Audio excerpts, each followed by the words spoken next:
আজকের যে সমাজ অমিতাভ বচ্চনকে তার ভারী ও আলাদা ধরনের কণ্ঠস্বরের জন্য রেডিওর চাকরি থেকে রিজেক্ট করেছিল, একদিন সেই সমাজই তার সেই কণ্ঠস্বর, প্রতিভা ও পরিশ্রমের কাছে কিন্তু মাথা নত করেছে। যে মানুষটিকে একসময় অযোগ্য বলা হয়েছিল, পরবর্তীকালে কিন্তু তিনি সেই কোটি কোটি মানুষের হৃদয়ের নায়ক হয়ে উঠেছেন এবং পেয়েছেন শতাব্দীর মহানায়কের সম্মান। এটাই বাস্তবতা। মানুষের মতামত কিন্তু স্থায়ী নয়। আজ যারা তোমাকে সমালোচনা করে, কাল তারাই প্রশংসা করবে।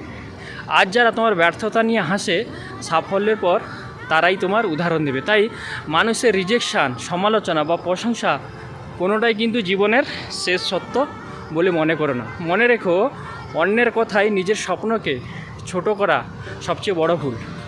মানুষের মুখ কিন্তু বন্ধ করা যায় না, কিন্তু নিজের লক্ষ্য ও পরিশ্রমের উপর বিশ্বাস রাখা যায়।